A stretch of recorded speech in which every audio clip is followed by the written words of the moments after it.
அன்பர்களே வணக்கம்.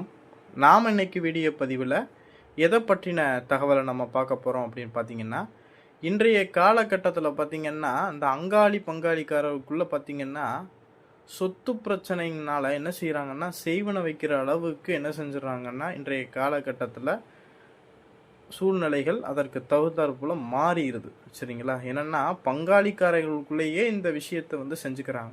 இது எதனால் அப்படின்னு பார்த்திங்கன்னா, ஒரு சொத்துல பார்த்திங்கன்னா பங்கு எத்தனை பிள்ளைகள் இருக்கிறாங்களோ அத்தனை பிள்ளைகளுக்கும் பங்கு எடுத்துக்கிறது உண்டு. அதில் பார்த்திங்கன்னா ஏதாவது ஒரு சில கெட்ட எண்ணம் படைச்சவங்க என்ன செய்கிறாங்க அப்படின்னா, அந்த சொத்தை முழுவதுமாக அனுபவிக்கணும் அப்படிங்கிற மாதிரி அந்த வீட்டில் ஒரு சில பேர்கள் இருக்கக்கூடாது, அந்த இடத்த விட்டு எதிரிகளை அந்த சம்மந்தப்பட்ட அந்த நபரை வீட்டை விட்டு வெளியேற்றணும் அப்படிங்கிற மாதிரி ஒரு சில வீடுகளில் பார்த்திங்கன்னா அந்த செய்வன தகடுகளை எதிரிகள் என்ன செஞ்சுருவாங்கன்னா பிதைச்சி வச்சுருவாங்க. இந்த செய்வன தகடுகளோட சேர்த்து பார்த்திங்கன்னா உச்சாடன எந்திரத்தையுமே என்ன செஞ்சுருவாங்கன்னா சேர்த்து பிதைச்சி வச்சுருவாங்க.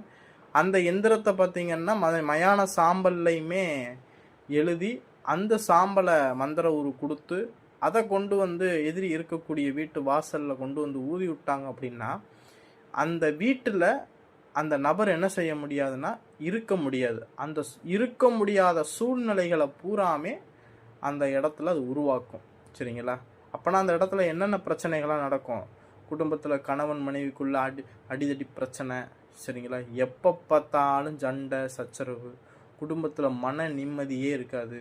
குடும்பத்தில் உள்ளவர்களுக்கு பார்த்திங்கன்னா உடல் ரீதியான பிரச்சனை, அந்த வீட்டில் இருக்கக்கூடிய எல்லாத்துக்குமே மாறி மாறி உடல் ரீதியான பிரச்சனைகள் வரும். மருத்துவ செலவுகள்னால விரைய செலவுகள் அதிகமாக வரும். சரிங்களா? அடுத்து பார்த்திங்கன்னா அந்த வீட்டில் பார்த்திங்கன்னா இரத்த காயங்கள், அதே போல் ஏதாவது அந்த வீட்டில் பார்த்திங்கன்னா உயிரினங்கள் ஏதாவது ஆடு மாடு கோழி இந்த மாதிரி நாய்கள் இது மாதிரி வளர்த்தாங்க அப்படின்னா அந்த வீட்டில் பார்த்திங்கன்னா இன்னும் அந்த உயிரினங்கள் உயிர் போயிடும், இல்லைன்னா ஏதாவது அந்த வீட்டை விட்டு ஓடி போயிடும். அந்த மாதிரி சூழ்நிலையினால சரிங்களா கோர்ட்டு கேஸு, சரிங்களா, மன நிம்மதி இல்லாமல் அந்த வீட்டில் இருக்கிறத காட்டிலும் நம்ம இந்த வீட்டை விட்டு வெளியே போயிடலாம் அப்படிங்கிற அளவுக்கு அந்த வீட்டில் தலைக்கு மேலே பிரச்சனையை கொடுத்து அந்த எந்திரம் என்ன செய்யும் அப்படின்னா விரட்டும். சரிங்களா? இந்த எந்திரத்தை வீட்டில் கொண்டாந்து பிதைச்சி வச்சுட்டோம் அப்படின்னா முதல்ல குலதெய்வங்கிறது உள்ளே போகாது. குலதெய்வம் போகலை அப்படின்னாவே துஷ்ட சக்திகள் தான் அந்த வீட்டு முழுக்க இருக்கும். அதனால தான் இந்த வீட்டில் பார்த்திங்கன்னா சண்டை சச்சரவுகளை அதிகமாக உண்டுபடுறது. சரிங்களா? இது போல் வீட்டில் இந்த மாதிரியான பிரச்சனைகள் இருந்துச்சு அப்படின்னா கண்டிப்பாக உங்கள் வீட்டில் செய்வன தகடுகளோ இல்லை மாந்திரிக விஷயங்களோ உங்களுடைய எதிரிகள் செஞ்சு வச்சுருக்காங்க அப்படிங்கிறத 100% நீங்கள் உறுதிப்படுத்திக்கிறணும். சரிங்களா?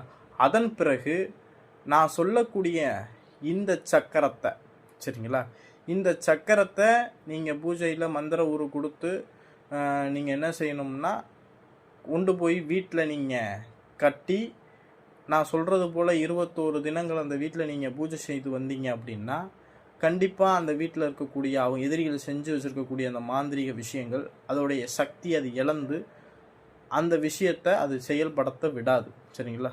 அப்போனா ஒரு இடத்துல ஒரு செய்வன தகடு இருக்குது அப்படின்னா அந்த இடத்துல அதை விரட்டக்கூடிய அளவுக்கு சக்தி வாய்ந்த தெய்வங்களுடைய எந்திரத்தை அந்த இடத்துல நம்ம பிரதிஷ்டை பண்ணி நம்ம வழிபட்டோம் அப்படின்னா அந்த இடத்துல துஷ்ட சக்திகள் என்ன செய்ய முடியாது, இருக்க முடியாது. இதே போல தான் மாந்திரிக விஷயங்களில் நம்ம புத்திசாலித்தனமாக யோசித்து ஒரு விஷயத்தில் துஷ்ட சக்தி இருக்குது அப்படின்னா அதை விட சக்தி வாய்ந்த தெய்வங்களுடைய சக்தியை அந்த இடத்துல நம்ம கொண்டு போனோம் அப்படின்னா அந்த இடத்துல இந்த செய்வனைங்கிறது வேலை செய்யாது. சரிங்களா? இது போல் உங்களுக்கு பிரச்சனைகள் யாருக்கேனும் இருந்துச்சு அப்படின்னா நீங்கள் உங்கள் வீட்டு பக்கத்தில் இருக்கக்கூடிய மாந்திரிகர்களோ இல்லை பூசாரிகளோ முறையில் போய் பார்த்தும் சரி பண்ணிக்கிறலாம். இல்லை அப்படின்னா ஸ்க்ரீனில் தெரியக்கூடிய வாட்ஸ்அப் நம்பருக்கு நம்மள்ட்ட தொடர்பு கொண்டு அதற்குண்டான பூஜை முறைகள் செய்து நம்மள்ட்ட வாங்கிக்கிறலாம். சரிங்களா? இந்த வீடியோ பதிவு பிடிச்சிருந்துச்சு அப்படின்னா நம்மளுடைய சிவருத்ர மகாகாளியம்மன் அருள்வாக்கு பீடத்தில் யூடியூப் சேனலை சப்ஸ்கிரைப் பண்ணாதவங்க சப்ஸ்கிரைப் பண்ணிக்கிங்க. நன்றி, வணக்கம்.